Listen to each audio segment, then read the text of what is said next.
Hey, what is up, ladies and gentlemen? Hope everyone had a happy holiday. I'm here on the day after Christmas with a very special review of one of the rarest, no, the rarest pro wrestling WWE DVD in history, Raw Homecoming. A few months ago, I finally pulled the trigger and purchased this for an astronomical price, more than I've ever spent on any single DVD, not just wrestling, but any DVD in general. I just finally got to watch it, and I'm pretty happy with it. It was a good show. I mean, this is back in the day when Raws were only 2 hours. We're not spoiled with 3-hour Raws like we are now. And it was 2 hours and 21 minutes and 16 seconds of, or 2 hours and 24 minutes and 16 seconds of pure wrestling bliss. It started with like this 5-minute excellent montage of wrestlers talking, like Shawn Michaels and Triple H, talking about some very brief classic moments and what Raw means to them. And this is, if you're not familiar, this is Raw, Monday Night Raw started out on USA Network, and then went to the new TNN network, which became Spike, and there was some issues with something, I don't know, price or whatever, marketing, and they went back to the USA network where they currently still are. This is 2012, almost 2013, so they've been there for a while. So this is back Monday, October 3rd, 2006, Dallas, Texas. It was a capacity crowd, sold out the show, they announced on here. And this, I remember when it happened, it was, they were advertising it as the biggest show in history, and it was a star-studded show. I mean, it had more wrestlers than an average episode.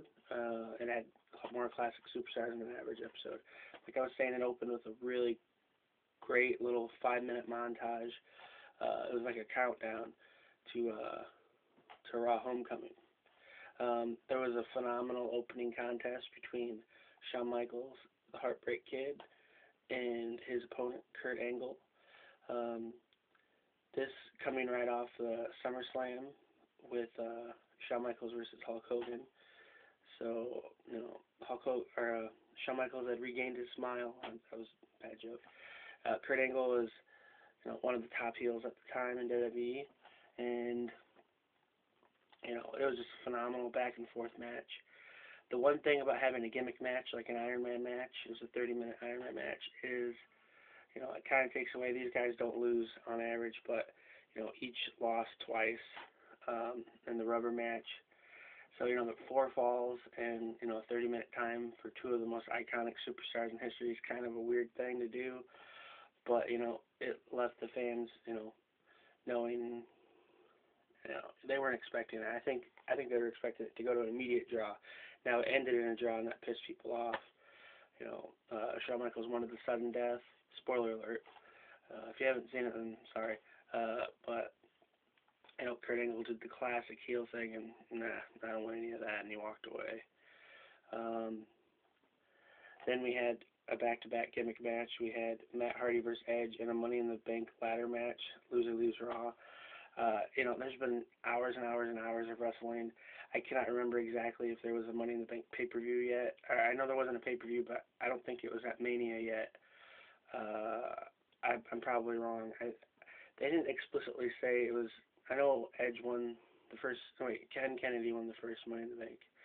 I think it was this was a loser leaves Raw match, obviously, but it was crazy. Lita was smoking hot. And they did it was a great match. It was about a 10.5, 15-minute match. It's kind of hard to get such, this is a main event caliber match. It's hard to get that, put across on TV with commercial breaks. It's tough to do that. So, that's what's up. But it went over well. Man, that Edge, Matt Hardy, Lita fiasco feud, that was iconic at the time, man. That was That was big time. Matt Hardy got a huge pop. Lita was hated. Edge was hated. It was great. Awesome. We had the returning Triple H, who got a ginormous pop. Flair got a ginormous pop against Carlito and Chris Masters, who were playing the heels at the time. You know, I really wish Carlito and Chris Masters had, more. I know they weren't booked properly, I think, in their WWE tenure. I think they definitely can be utilized more. This is basically just cannon fodder for the Triple H Ric Flair feud. Triple H turns on Ric Flair at the very end and just brutalizes him throughout the arena after the match. You don't get many superstars like Triple H and Ric Flair. It was a passing of the torch, and it was one of the best feuds in the history of the WWE. And this is like the middle of that feud right here. And it's the beginning of a new feud. You get the idea, but it's just phenomenal feud. Then I'm trying to remember, we had some backstage vignettes. We had Stone Cold Steve Austin came out, and Vince McMahon was out, and they had their little February 1998 bit, and he wound up. They showed the footage of him, Austin 316 bang, bang 316, and McMahon pissed his pants, and they're making fun of him for that. Then he stuns McMahon. Then Shane McMahon comes out, who has, by the way, Shane McMahon has some of the best theme music in history. Shane gets immediately stunned. Stephanie comes out looking hot. She gets immediately stunned. Linda comes out. Stone Cold gives her a beer. They're chugging the beer, and they keep teasing it, and then he finally stuns her. Let me think what else happened. We had a backstage vignette where some of the WWE legends were back there, and Mae Young flashes him, and Jimmy Superfly Snuka tries to pay her off to have relations. Then we had the con man, Rob Conway, later in the night, trying to interrupt the Dusty Rhodes and Ted DiBiase and copious other WWE legends, and he gets his butt whooped. That was cool. Then we had the 3-on-2 handicap bra and panties match. Trish Stratus and Ashley defeated Tori Wilson, Candice Michelle, and Victoria. I think Ashley lost her bra. Like, the whole concept is to just get down to bra and panties, and they're barely wearing anything over their bra and panties. So yeah, but I don't even think Trish lost a bra. She definitely did not lose her pants. Ashley was wearing the most low-riding pants possible. And Tori Wilson, the whole arsenal of this match for Tori Wilson was kick someone while they're in the corner, and she hits her thigh, so hard, so obvious, over and over again, and then she does, the 1, 2, 3, 4, 5, 6, 7, 8, 9, 10 count. Can't smell it, Victoria. Victoria definitely was smoking hot, but she definitely was, the workhorse in that match. You may know her as, was it Tori or whatever in TNA, and Candice Michelle. This could have been utilized better, I think, but, 5 of the hottest women in WWE history in the ring at the same time. There you go. Then we had the SmackDown 6-man tag match between Batista, Rey Mysterio, some guy named Chris Benoit versus Eddie Guerrero, JBL, and Christian. Oh wait, we didn't have that match because Eric Bischoff came out and turned the lights off. It was kind of a tease. I kept looking at the info button on my PS3, and I'm like, wait, how many minutes are left in this? Because I forgot. He just turns the lights off, then they go to commercial, and then immediately Teddy Long's, Teddy, I don't know. It was just kind of ridiculous how they just teased that match.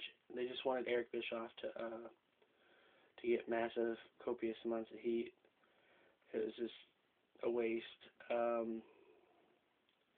Then we had, one of the best announcers in history. We had Mean Gene Okerlund interviewing Hulk Hogan, and all that was just a big setup for the Stone Cold feud that never happened. Closest thing we ever got to them wrestling was Stone Cold stunning Hulk Hogan in 2002, so that was kind of a big letdown, but it would have been neat to say you saw Hogan. And then in the finale, we had a no DQ match for the WWE Championship between Eric Bischoff and John Cena, which was really just, a setup for Angle versus Cena, and then it also set up for SmackDown versus Raw, that big brand feud, and basically what you'd call bragging rights now. It was a fun show. I had a good time with it.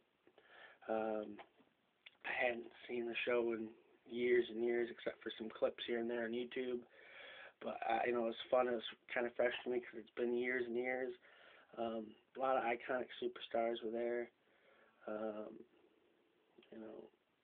Featuring Stone Cold, Hulk Hogan, Mick Foley, Mr. McMahon, Trish Stratus, John Cena, Thuganomics, and Triple H. This is back when Batista's pop was just massive. I had a really good time with this. I spent way too much money on it, but it's nice to say that I have it in my collection. You don't have a wrestling collection unless you have this. This is the holy grail of pro wrestling DVDs, at least for WWE/WWF DVDs. It's a good show. A lot of great memories with WWE. It's something you need to have. I'm going to end this video here. I'm going to try to start reviewing more wrestling and movies in general. I know I've been slacking a lot, but yeah, trying to think. I had something else I wanted to say, but yeah, I'm disappointed that the six-man tag match really didn't happen. I'm not going to get into Chris Benoit here. Maybe I'll make another video on that, but I could not believe the lack of pop Eddie Guerrero got. He didn't even get massive boos. Nowadays it'd be deafening. His last few years of wrestling was just